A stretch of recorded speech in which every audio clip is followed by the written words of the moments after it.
You're a retard. So I've come up with the primary reasons I'm not married. Okay. So I think it's primarily because of certain flaws in my character, and I know this is going to come as a big shock to you. So we've been working together for a year, and you've always thought of me as like the perfect gentleman at all times. Yeah, I think the primary reason I'm not married is because I have a lack of regard for other people. I think I'm so intent on doing my own thing and imposing my own will on the world that I think very little about the feelings and welfare of others. So I'm not married for the same reason that I was not invited in second grade to my classmates Gavin Brown's birthday party.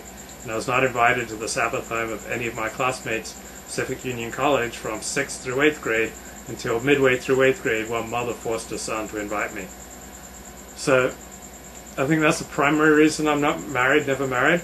Secondary reason would be the combination of my 12 years writing on the porn industry combined with my conversion to Orthodox Judaism. So both choices severely restrict the pool of available wives.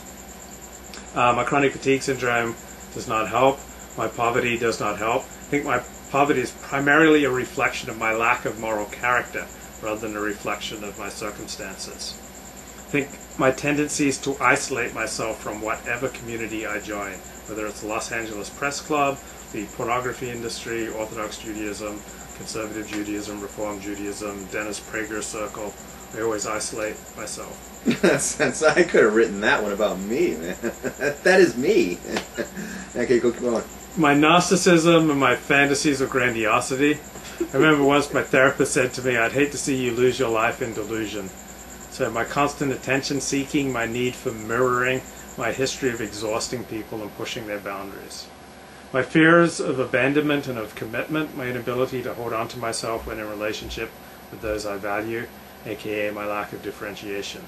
My chronic low-grade depression, my sex and love addictions, my overwhelming shame, the hole in my soul that I've tried to fill with excitement rather than intimacy, intensity rather than connection. It's hard to stay on the Torah farm once you've seen Paris. So those are the basics. You forgot your beard. You know, you talked about your conversion to Orthodoxy. I wanted to say there's two parts to that. Uh-huh. Conversion to Judaism, I should say. There's two parts to that. You say, well, one of them is it's cut you off from all the non-Jews, and right? That was your basic point.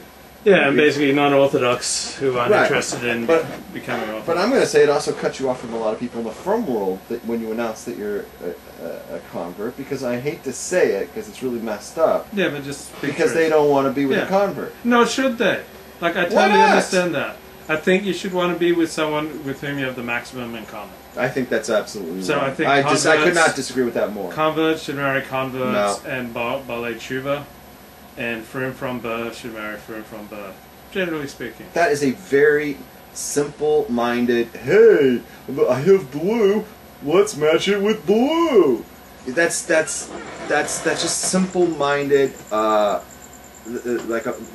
like what a child would put together. And unfortunately, most of, I'm going to say, the Ashkenazi frum world, that's the limited thinking that they have. And I blame that on hundreds of years of inbreeding.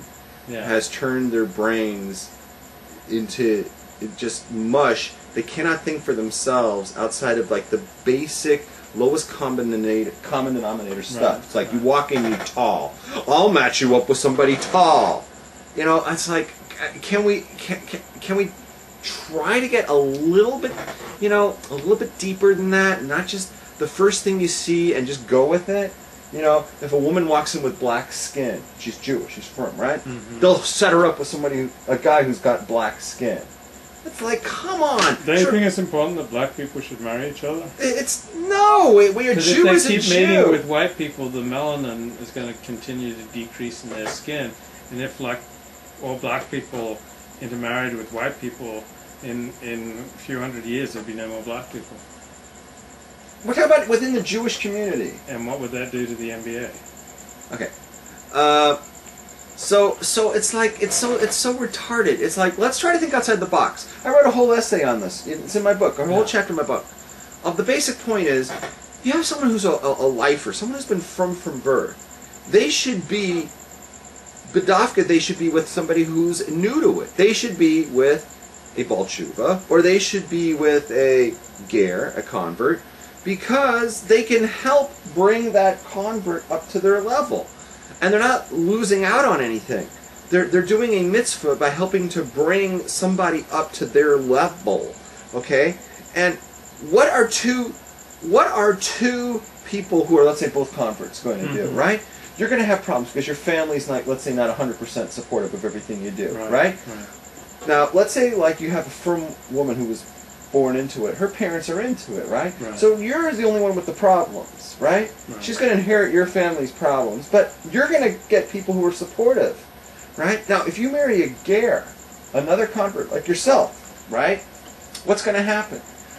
You're going to have two sets of families, and they both are going to have all of this drama on their own. And then when you're going to marry them, you're going to combine. There's no support system. It's just four fucking people who are against you, right? So it's the married couple against the world. There's no support system. It's just multiply exponentially the problem. Okay, that's why I say lifers should all break away from just marrying the girl who lives across the street, who looks just like you. Step outside your little comfort zone. Marry a ger. I think all lifers should be required to marry a ger. I think that's the best way to play, or a BT. Okay, that's the way I think it. It's good for the ger. It's good for the family of the ger. You know, bring the ger in. The ger is the most special and beloved, right? It's beloved. The convert is special and beloved to God, right? The Baal Tshuva, it says where Baal Tshuva stands, even a tzaddik can't stand, right? But when it comes to reality, the frum world, the Ashkenazi frum world, can't see what's going on. No, nothing's going on. I'm just thinking about, like, that's one of those pious sayings, but in reality... Oh my God, in reality, nothing. It's like, oh my God, he's a Baal Tshuva. He's a Baal Tshuva, which I talked about at length last week. You're not even allowed to say that. You're not allowed to say, oh, he's a Baal Tshuva. He's a Baal Tshuva. He's a Baal Tshuva. Oh, you know, and it's like some dirty word. It's like you're a leper. You know, it's he's a leper. Oh, he's a ger. It's like, oh my God, he's a Christian. I mean, that's not basically how what you're hearing. He's a ger. Oh, he's a ger. You know, and it's like, whoa, you're making that out to be like some sort of Russian horror thing. You know, it's like, it's on so many levels. It's